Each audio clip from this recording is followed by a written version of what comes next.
Intinya itu sih teman-teman, nanti saya minta masukan ya. Pengen apa?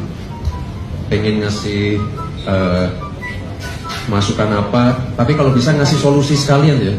Jadi jangan kayak tanya jawab terus saya suruh ngasih solusi. Kalian yang lebih pintar dari saya, kalian yang ngasih solusi juga. Itu ya teman-teman semua ya. Sambil makan nggak apa-apa loh, bener. Kita santai.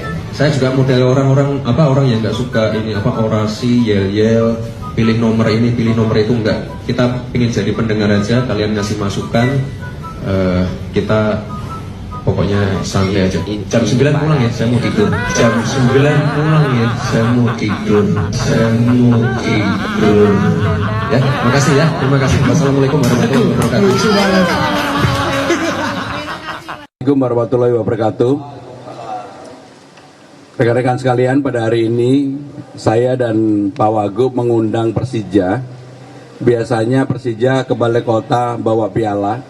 Kali ini Persija kita persiapkan untuk membawa piala di kemudian hari.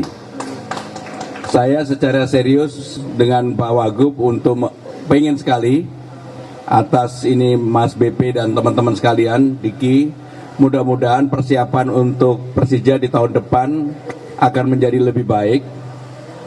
Kami tahu Persija sekarang salah satu problemnya adalah ketika main di home.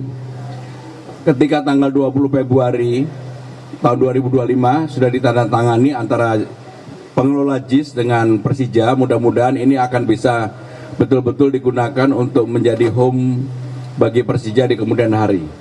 Saya dan Pak Wagub juga memikirkan untuk memberikan keringanan kepada Persija. Bahkan tadi saya sudah menyampaikan bahwa untuk pajak tontonan kita beri keringanan sampai dengan 60% buat Persija. Mudah-mudahan dengan semangat ini dan nanti juga akan sponsorshipnya kita bantu, Persija akan menjadi lebih baik, kualitasnya menjadi lebih baik. Orang-orang seperti Rido, Ferrari, Witan, Simic, Gonzales dan Gustaf itu akan tetap bisa bermain secara maksimal di Persija. Mas Bambang, kami persilakan. Terima kasih. Kami mengucapkan terima kasih atas undangan dari Pak Gubernur. Seperti disampaikan tadi bahwa biasanya Persija diundang ke sini ini untuk nganterin piala. Tapi kali ini kita diundang untuk makan siang. Tujuannya adalah untuk nantinya datang lagi mengantar piala. Seperti disampaikan tadi oleh Bapak Wakil Gubernur juga bahwa tahun 2027 Jakarta akan berusia 500 tahun. Itulah kenapa kita diberi waktu 2 tahun untuk bisa mempersiapkan tim untuk mencapai juara di 2027. Plus 2028 Persija akan berusia 100 tahun. Jadi ini adalah hal yang sinergi yang semoga dengan adanya support daripada Bapak Gubernur dan Wakil Gubernur ini membuat kita lebih baik lagi ke depan. Terutama seperti disampaikan tadi, kita bisa main full home di Jakarta sehingga kita bisa mendapatkan poin-poin dan insya Allah kita akan berjuang di jalur juara. Saya demikian. Terima kasih, Pak. Bang Dul, cukup ya? Oke ya.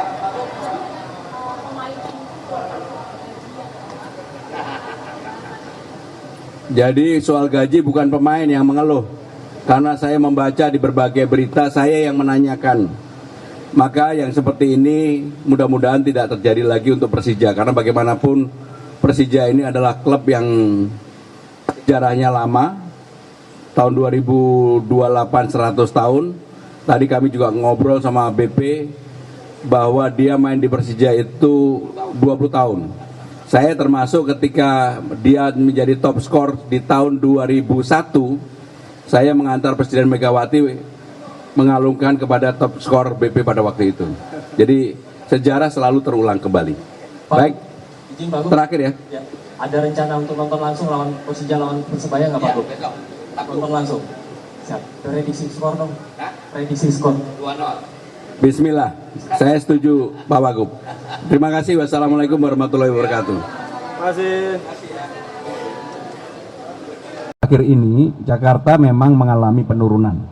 Mulai dari tahun 2022, 2023, 2024. Tetapi apakah tahun 2025 ini mengalami penurunan atau tidak, kita belum tahu. Salah satu faktor penyebabnya adalah mungkin ketika itu orang beranggapan bahwa Jakarta ibu kota segera pindah.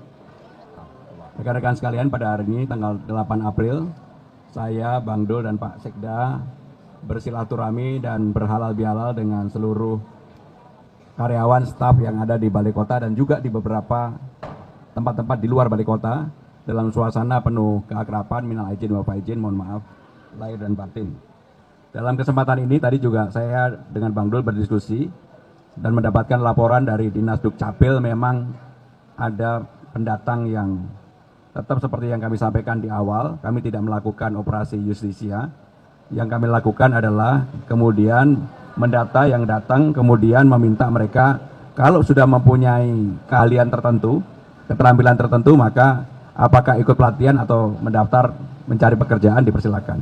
Yang belum, kami membuka ruang untuk siapapun dapat mengikuti latihan keterampilan yang nanti akan diadakan di kecamatan, balai warga, kelurahan, dan sebagainya. Intinya adalah Jakarta terbuka bagi siapa saja, tetapi kami mengharapkan siapapun yang datang tentunya tetap membawa suasana kedamaian, kerukunan, dan juga hal-hal yang sudah baik yang ada di DKI Jakarta. Itu yang berkaitan dengan halal bihalal. Kalau ada pertanyaan lain kami persilakan. Akhir ini Jakarta memang mengalami penurunan, mulai dari tahun 2022, 2023, 2024. Tetapi apakah tahun 2025 ini mengalami penurunan atau tidak, kita belum tahu. Salah satu faktor penyebabnya adalah mungkin ketika itu orang beranggapan bahwa Jakarta ibu kota segera pindah. Dan juga memang sekarang ini pemerataan pembangunan kan tidak hanya terpusat di Jakarta, juga terjadi di mana-mana. Sehingga dengan demikian untuk tahun 2025 ini kami sedang pelajari apakah ada peningkatan ataukah penurunan. Tetapi mau meningkat atau menurun, sekali lagi seperti yang disampaikan oleh Pak Wagub maupun saya, bahwa Jakarta ini terbuka bagi siapa saja, tidak ada operasi justisia.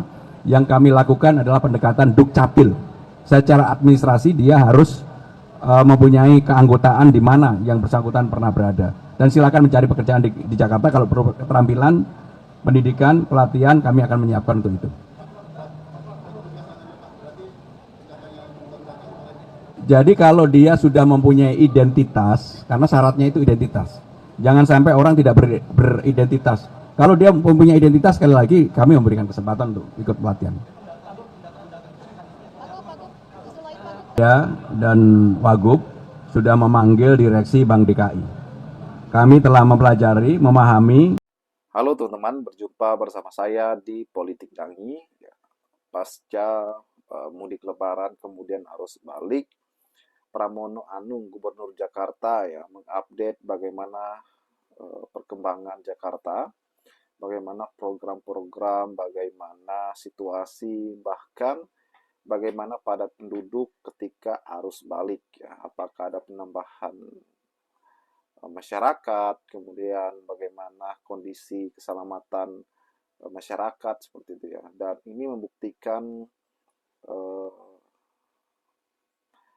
Mas Pramono Anung ini luar biasa bekerja untuk Jakarta, teman-teman, untuk rakyat Jakarta, ya. Beliau ini totalitas, ya, karena beliau ini adalah gubernur dengan pengalaman yang sangat luar biasa. Pernah menjadi menteri 2 periode, ya teman-teman, ya. 10 tahun ini luar biasa. Bagaimana pengalaman beliau juga pada saat menjadi dewan, ya, hampir 20 tahun, ya. Ini sungguh luar biasa, teman-teman. Bagaimana menurut kalian?